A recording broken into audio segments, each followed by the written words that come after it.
Hello everyone. तो आज का हमारा चैप्टर है बफर सॉल्यूशन। बफर सॉल्यूशन के बारे में जानते हैं। तो देखिए, ये वो सॉल्यूशन होता है जब इसमें अगर हम स्मॉल अमाउंट में कोई भी स्ट्रॉन्ग एसिड या बेस मिलाते हैं तो वो जो पीएच चेंज होने वाला है ये उस पीएच को चेंज नहीं होने देता। अब वो कैसे होता है वो हम देखते हैं। अगर इसके हम डेफिनेशन पे जाएं तो इसकी डेफिनेशन होती है solution which resist to change the pH upon addition of a small amount of strong acid or strong base। अब देखिए, हमें जानते हैं जब स्ट्रॉन्ग एसिड या स्ट्रॉन्ग बेस को अगर हम मिलाते हैं किसी भी सॉल्यूशन में तो उनकी वजह से पीएच चेंज होगी। अब ये जो सॉल्यूशन है ये उस होने वाले पीएच को चेंज नहीं होने देगा। अब कैसे नहीं होने देगा वो हम देखते हैं। पहली चीज तो देखिए कि ये तभी एप्लीकेबल है जब हम जो एसिड या बेस मिला है वो स्मॉल अमाउंट में हो, क्योंकि ऑब्वियसली बात है अगर हम हायर अमाउंट में अगर मिलाएंगे तो वो तो बेसिकली पीएच को चेंज कर देगा, क्योंकि वहां पे तो इनकी कंसंट्रेशन ज्यादा हो जाएगी। तो यहाँ पे small amount of strong acid और स्ट्रॉन्ग बेस। अब देखते हैं कैसे। अगर बफर सॉल्यूशन की बात करें तो ये दो टाइप के होते हैं। First one is simple buffer solution and second one is mixed buffer solution. Simple buffer solution को हम साल्ट बफर भी बोलते हैं। और अगर मिक्स्ड बफर सॉल्यूशन की बात करें टू टाइप्स के होते हैं। First one is acidic buffer solution and second one is basic buffer solution। तो इनको हम डीपली समझते हैं कि क्या क्या होते हैं। आइए देखिए, अगर आप सिंपल बफर सॉल्यूशन की बात करें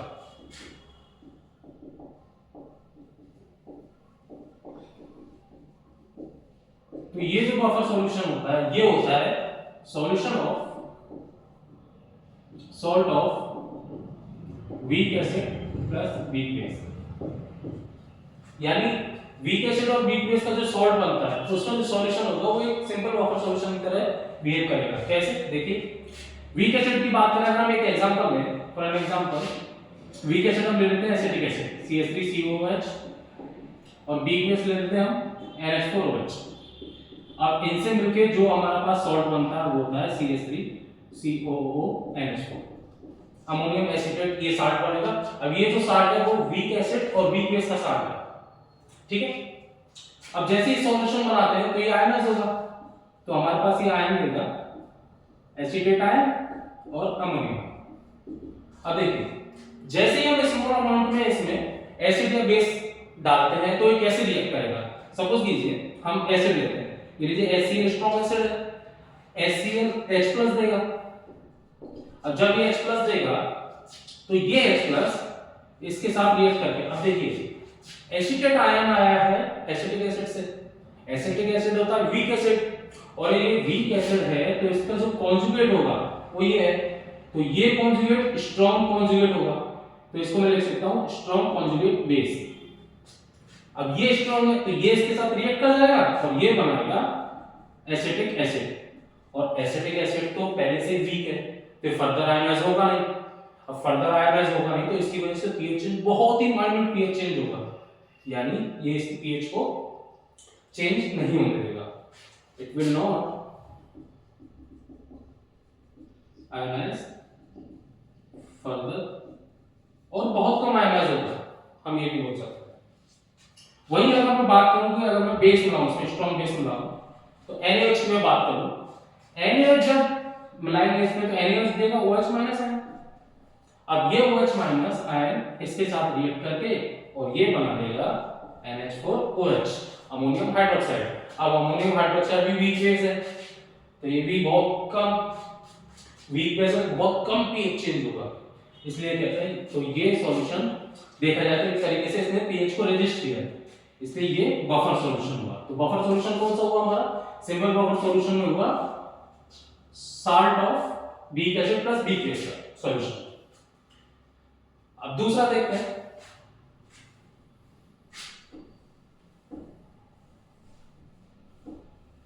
जो हमारे लिए इंपॉर्टेंट है वो है ये mix buffer solution. Mix buffer solution की अगर हम बात करें, मिक्स बफर सॉल्यूशन में हमने दो चीज देखी, इसमें होगा एसिडिक बफर सॉल्यूशन और second one is basic buffer solution. इन दोनों को बारी बारी से हम समझते हैं। एसिडिक बफर सॉल्यूशन है वो होगा solution of weak acid and it's salt with strong base. इनका एक एग्जांपल लेके समझते हैं। जैसे कि सपोज कीजिए वीक एसिड ले लेते हैं CH3COOH। एसिडिक एसिड एक वीक एसिड है और इसका अगर हम रिएक्ट कराएं NaOH के साथ तो ये बनाएगा हमारे पास वीक एसिड, स्ट्रॉन्ग बेस ले लिया हमने NaOH, तो उनसे मिलकर जो साल्ट बनेगा वो बनेगा सोडियम एसिटेट। तो ये जो सॉल्यूशन है वीक एसिड और weak acid plus strong base का साल्ट, तो इसमें लिख सकता हूं salt of weak acid plus strong base. ये जो सॉल्यूशन है ये एसिडिक बफर सॉल्यूशन की तरह रिएक्ट करेगा। कैसे करेगा वो देखते हैं। तो सपोज कीजिए बफर सॉल्यूशन का काम क्या है, ये पीएच को रेजिस्टर करेगा, पीएच चेंज नहीं होने देगा। तो देखिए सपोज कीजिए बाहर से हम HCl बना, तो HCl स्ट्रॉन्ग एसिड है, H+ देगा। अब देखिए हमारे पास दो चीजें हैं, वीक एसिड है, इसको लिख देता हूं वीक एसिड, और ये है salt of weak acid plus strong base. तो ये जब सॉल्यूशन में ये टूटेगा तो ये एसिटेट आयन देगा और Na+ आयन देगा। अब देखिए HCl है, HCl से H+ आया, अब एसिड और एसिड तो रिएक्ट करेंगे नहीं, तो ये H+ ये इसको साथ रिएक्ट करके ये बना लेगा एसिटिक एसिड, और एसिटिक एसिड की पीएच तो बहुत कम होती है हम जानते हैं, तो इससे पीएच चेंज नहीं हुई और बहुत ही कम माइन्यूट चेंज हुआ। वही अगर दूसरी तरफ हम देखें, अगर इसमें स्ट्रॉन्ग बेस बनाए, फॉर एन एग्जांपल मैं NaOH बनाता हूं, अब NaOH जो है NaOH हमें OH- आयन देगा, ये OH- आयन देखिए। अब NaOH है हमें पता बेस है, बेस किसके साथ रिएक्ट करेगा, एसिड के साथ रिएक्ट करेगा, तो ये बना लेगा CH3COONA सोडियम एसिटेट। ये सॉल्ट बन गया जो हमारे पास पहले से था। अब सॉल्ट बन गया तो इससे पीएच चेंज होगी नहीं। तो इस तरीके से एसिडिक बफर सॉल्यूशन वर्क करता है। ठीक है, दूसरा समझते हैं बेसिक बफर सॉल्यूशन। ये भी सेम है इसी तरीका से। इसमें जो बेसिक बफर सॉल्यूशन की हम बात करें, इसका जो सॉल्यूशन होगा वो होगा solution of weak base plus salt of strong acid plus weak base. अगर हम इनका एग्जांपल लें तो इनके लिए मान लीजिए NH4OH, ये एक वीक बेस है, इसके नीचे लिख देता हूं वीक बेस। और सॉल्ट की मैं बात करूं तो स्ट्रॉन्ग एसिड मान लीजिए आप HCl ले लीजिए, और वीक बेस मैं ले रहा हूं NH4OH, ये दोनों मिला के सॉल्ट बनाएंगे NH4Cl। तो ये सॉल्ट हुआ strong acid plus weak base का। ठीक है, तो हमारे पास इनका जो सॉल्यूशन होगा, ये सॉल्यूशन में दो कंपोनेंट हुए, वीक बेस और salt of weak strong acid plus weak base का। तो सपोज कीजिए अगर हम इसमें स्मॉल अमाउंट में स्ट्रॉन्ग एसिड बनाते हैं, HCl बेस्ट एग्जांपल है, तो वही H+ आयन देगा। जब ये H+ आयन देगा तो HCl किसके साथ रिएक्ट करेगा, बेस के साथ रिएक्ट करेगा, सीधी सी बात है। तो ये बना लेगा NH4Cl, और ये क्या बन गया, ये सॉल्ट बन गया। अब जब ये सॉल्ट बन गया तो ये पीएच चेंज होगा क्या, नहीं। तो इसने देखा आपने, इसने पीएच को चेंज नहीं होने दिया। वही दूसरी साइड अगर मैं बात करूं, चलो इसमें हम बेस मिलाते हैं, तो बेस के लिए ले लेते हैं NaOH। अब जैसे हमने स्मॉल अमाउंट में NaOH ऐड किया तो क्या होगा, अभी OH- आयन देगा।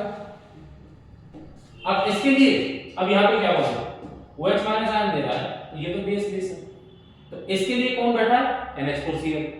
NH4Cl में NH4 प्लस, इस सॉल्ट में ये सॉल्ट जब टूटेगा तो NH4 प्लस होना है और Cl माइनस आयन देगा। अमोनियम NH4 प्लस आयन और क्लोराइड आयन। अब ये OH माइनस, देखिए ये आया है वीक फेज से, तो ये कॉन्जुगेट हुआ उसका, ये कैसा हुआ, स्ट्रांग हुआ, स्ट्रांग कॉन्जुगेट हुआ। अब स्ट्रांग हुआ तो ये इसके साथ रिएक्ट कर देगा और रिएक्ट करके ये बना देगा NH4OH। तो बफर सॉल्यूशन को हम प्रिपेयर करते हैं, प्रिपेयर करने के तरीके देखते हैं। देखिए पहला अगर एसिडिक बफर सॉल्यूशन लो, तो देखिए पहला तरीका तो सबसे इजी तरीका ये है कि आप डायरेक्ट वीक एसिड ले लो, साथ में salt of weak acid plus strong base, जैसे कि एसिटिक एसिड ले लीजिए और इसका सॉल्ट ले लीजिए स्ट्रॉन्ग बेस के साथ, तो वो बनेगा फॉर एग्जांपल CH3CON। ठीक है, आप इन दोनों को लेके सॉल्यूशन बनाइए और हमारे पास buffer solution, acidic buffer solution prepare हो गया। दूसरा तरीका ये है कि अगर क्वेश्चन के हिसाब से लिखें, देखिए अगर मैं एसिडिक एसिड की सोडियम हाइड्रोक्साइड के साथ रिएक्शन कर रहा हूं तो हमारे पास सॉल्ट बनके तैयार होगा।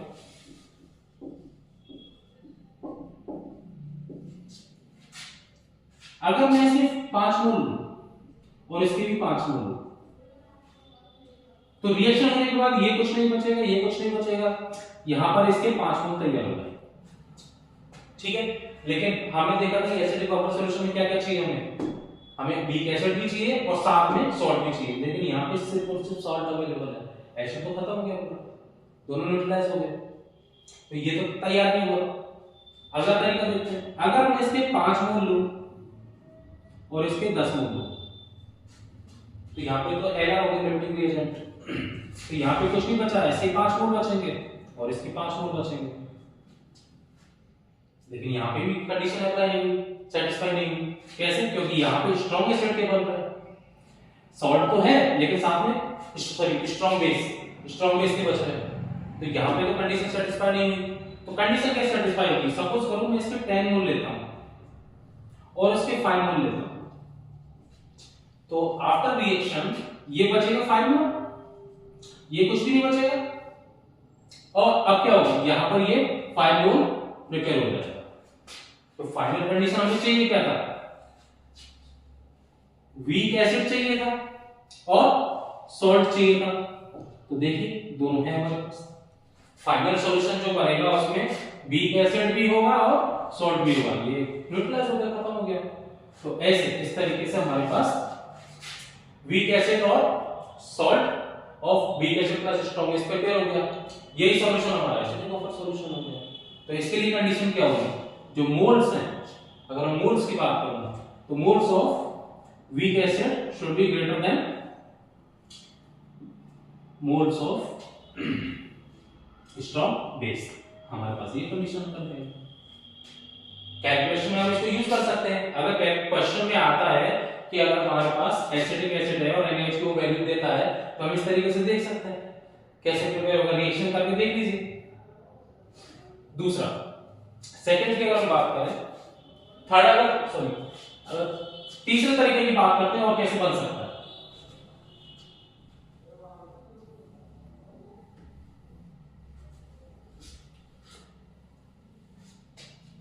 तीसरा तरीका है, अगर मैं सॉल्ट ऑफ डायरेक्ट एग्जांपल समझते हैं, अगर मैं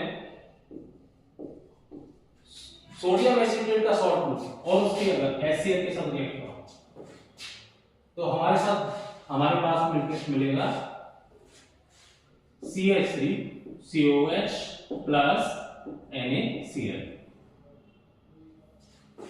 यानी आपने इस सॉल्ट की स्ट्रॉन्ग एसिड के साथ रिएक्शन कराई तो हमारे पास वीक एसिड बच गया और ये सॉल्ट बन गया NaCl। अब अगर मोल्स के थ्रू अगर हम समझे तो वही अगर दोबारा अगर मैं इसके 5 मोल लूं, इसके 5 मोल लूं, तो आपका रिएक्शन क्या होगा, ये दोनों न्यूट्रलाइज, ये 5 मोल बचेगा, तो यहां पे भी नहीं बना। अगर मैं इसके 10 मोल लूं और इसके 5 मोल लूं तो ये तो पूरा न्यूट्रलाइज हो गया, ये कुछ नहीं बचा, 5 मोल इसके बचे और 5 मोल ये बन गए, तो यहाँ पे कंडीशन सेटिस्फाई हो गई है। तो यहाँ पे क्या होगा, moles of salt should be greater than moles of strong acid। यानी इस तरीके से यहाँ पर हम एसिडिक बफर सॉल्यूशन तैयार कर सकते हैं, क्योंकि देखिए यहाँ पे एसिडिक एसिड बचा और सॉल्ट बचा। हमें अल्टीमेटली चाहिए क्या, weak acid plus salt of weak acid plus strong base चाहिए। तो हमारे पास बचा है सॉल्यूशन में, हमारे पास वीक एसिड बच रहा है और सॉल्ट चाहिए तो सॉल्ट बच रहा है। फाइनल सॉल्यूशन में हमारे पास वीक एसिड भी होगा और हमारे पास सॉल्ट भी होगा। तो अल्टीमेटली ये जो सॉल्यूशन तैयार हुआ वो एसिडिक बफर सॉल्यूशन होगा। अब दूसरा, अगर हम बेसिक बफर सॉल्यूशन की बात करें तो वो भी सेम है, कोई फर्क नहीं है। बेसिक बफर सॉल्यूशन की मैं बात करूं, बेसिक बफर सॉल्यूशन की मैं बात करूं तो बेसिक बफर सॉल्यूशन के लिए क्या चाहिए हमें, वीक बेस और salt of strong acid plus weak base. तो पहला तरीका तो यही है सॉल्यूशन को तैयार करने का, क्या डायरेक्ट हम वीक बेस ले लेते हैं, जैसे कि NH4OH ले लो और सॉल्ट ले लो। स्ट्रॉन्ग एसिड मान लीजिए आप HCl ले लीजिए और वीक बेस ही हमारा NH4OH हो गया, तो इनका मिलकर बनेगा NH4Cl। तो अगर मैं वीक बेस और इस सॉल्ट का सॉल्यूशन तैयार करूं तो वह बेसिक बफर सॉल्यूशन तैयार हो जाएगा।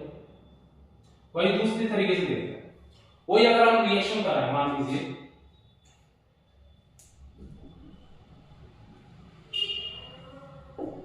दूसरे तरीके से देखते हैं।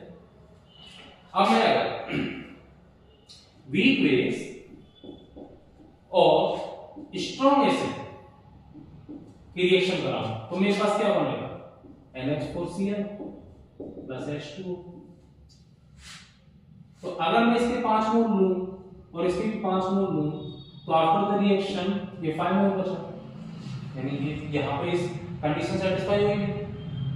यहां पे सिर्फ क्या बचा, हमारे पास सॉल्ट बचा। हमें क्या चाहिए, हमें चाहिए वीक बेस और सॉल्ट दोनों चाहिए। तो दूसरा तरीका क्या होगा, अगर मैं इसके 5 मोल लूं, इसके 10 मोल लूं तो आफ्टर द रिएक्शन ये खत्म, ये एलाल हो जाएगा और ये बचेगा 5 मोल और ये 5 मोल। जबकि हमें चाहिए क्या, वीक बेस चाहिए और सॉल्ट चाहिए, लेकिन वीक बेस तो है नहीं, या तो स्ट्रॉन्ग एसिड बच गया, तो ये कंडीशन सेटिस्फाई नहीं कर रहा। तीसरा तरीका देखते हैं, अब हम वीक बेस की क्वांटिटी ज्यादा ले लेते हैं। मान लीजिए इसको मैं 10 मोल ले लूं और इसको 5 मोल लूं, तो आफ्टर द रिएक्शन ये 5 मोल बचेगा और ये न्यूट्रलाइज हो जाएगा और हमारे पास सॉल्ट बनेगा 5 मोल। यानी अब देखिए ये हमारा कंडीशन सेटिस्फाई कर रहा है, ये दोनों नहीं कर रहा है। तो तरीका क्या होगा, 5 मोल ये बन जाए सॉल्ट के, 5 मोल हमारे बेस के बचे। तो फाइनल सॉल्यूशन में हमारे पास बेस भी होगा और सॉल्ट भी होगा। तो अल्टीमेटली इस तरीके से हम बेसिक बफर सॉल्यूशन तैयार कर सकते हैं। तो इसकी कंडीशन के लिए अगर मैं लिखूं तो moles of weak base should be greater than moles of strong acid. इस तरीके से हम बेसिक बफर सॉल्यूशन तैयार कर सकते हैं। तीसरा तरीका,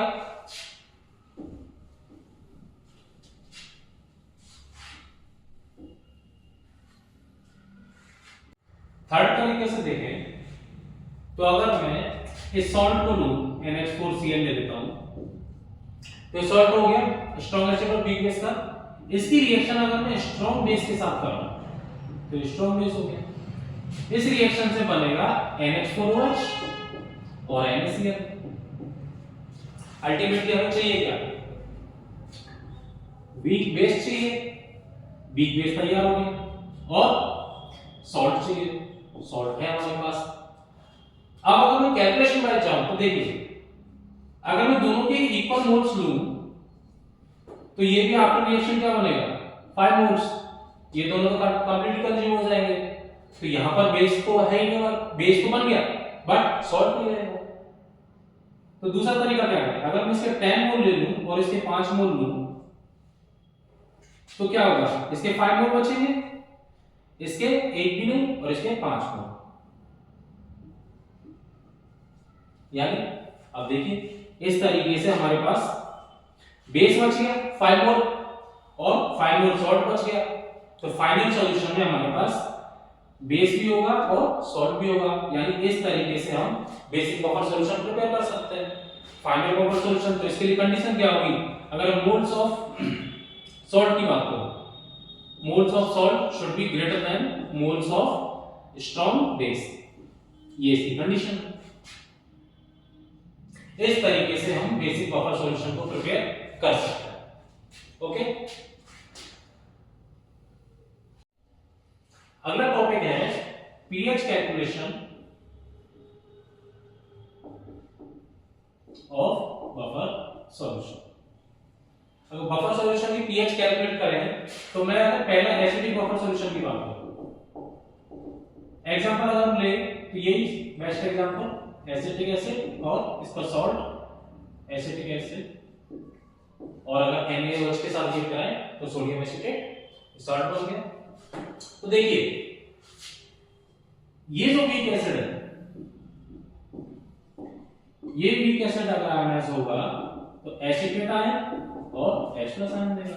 हमें pH कैलकुलेशन करनी है तो H+ की बात करेंगे, तो H+ देगा। तो अगर इस एसिड है तो एसिड के लिए क्या होगा? Ka लिख सकते हैं, एसिड डिसोसिएशन कांस्टेंट, और वो कैसे लिखेंगे?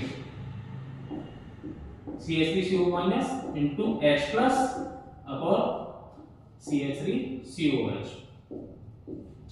हमें तो चाहिए H+ pH के लिए, तो H+ को इधर ले आते हैं और बाकी सारी चीजों को एक साइड रख देते हैं, तो ये इधर जाएगा, तो Ka into CH3COH upon CH3CO-।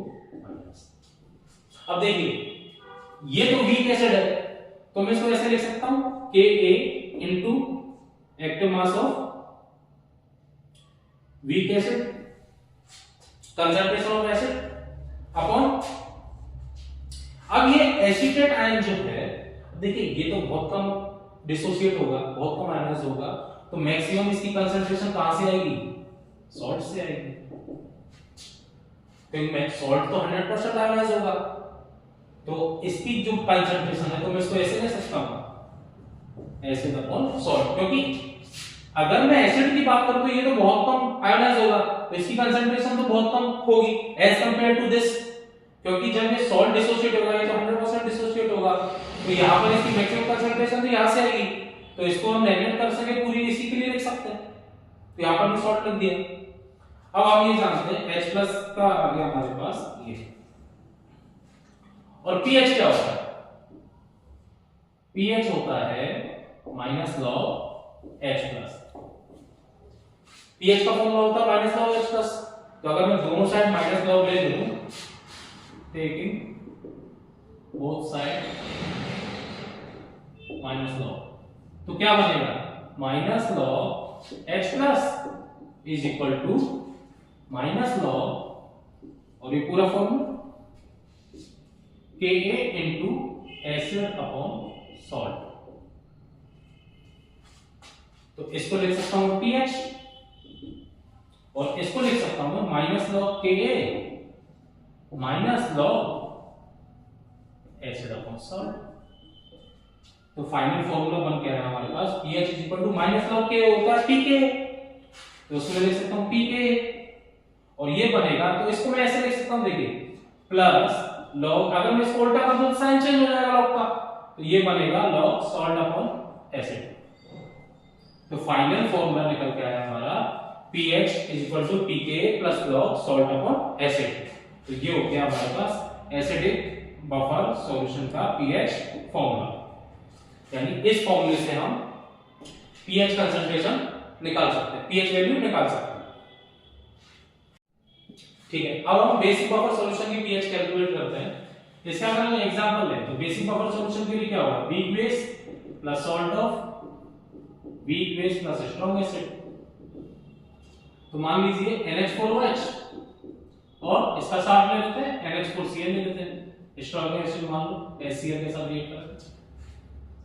अब देखिए NH4OH जो है ये टूटेगा NH4+ और OH माइनस। अब ये बेस है तो बेस के लिए लिख सकते हैं हम base dissociation constant Kb, Kb होगा NH4+ into OH minus upon NH4OH। अब देखिए OH माइनस को मैं इधर ले आता हूं, OH माइनस हो जाएगा Kb into NH4OH upon NH4 plus, वही सेम कहानी।